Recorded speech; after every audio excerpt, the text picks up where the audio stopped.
Hello, class. I wanted to talk about macromolecules.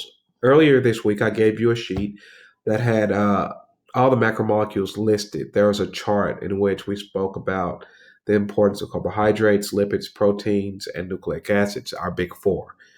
When talking about these guys, it's important to know the essential elements that are found for all living organisms, and includes the following: carbon, hydrogen, nitrogen, oxygen, phosphorus, and sulfur. These guys are important macromolecule elements, and these guys are found inside all living things to some extent for various reasons. When talking about the macromolecules, I want to highlight some of the important ones that we know about. The first one that we're going to look at are carbohydrates.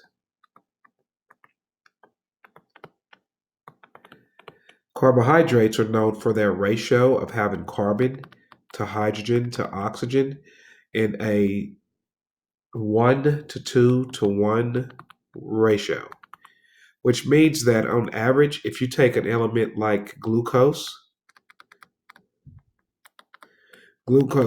has a formula C6H12O6. And if you look at that, if I can reduce this will still be a 1 to 2 to 1 ratio, similar to the ratio that you see that we have right here. So that's an important aspect of it.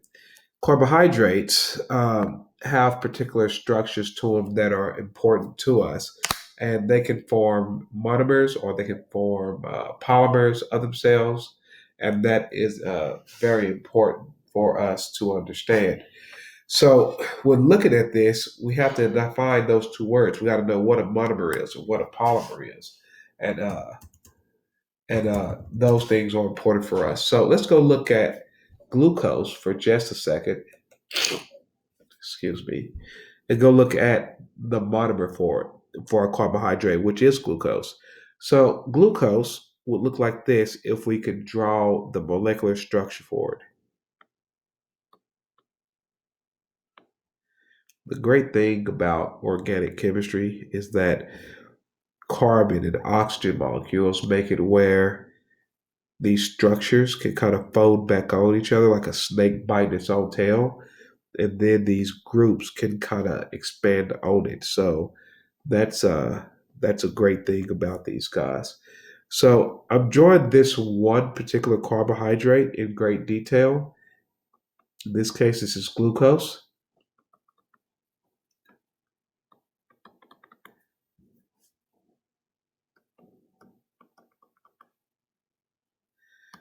If you notice here on glucose as well, there's uh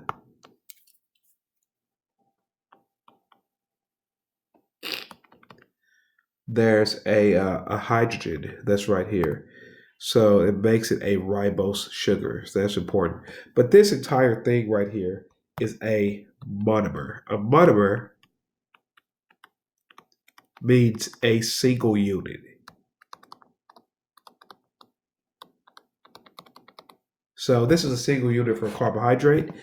And this single unit, if I was going to draw without adding all the other stuff, would look like this. Just a single hexagon. That's a monomer. However, sometimes you can have two of these guys stuck together.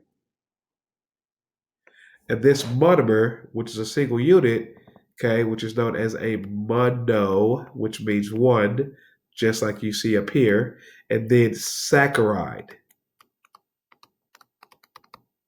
And saccharide simply means that we're dealing with a carbohydrate.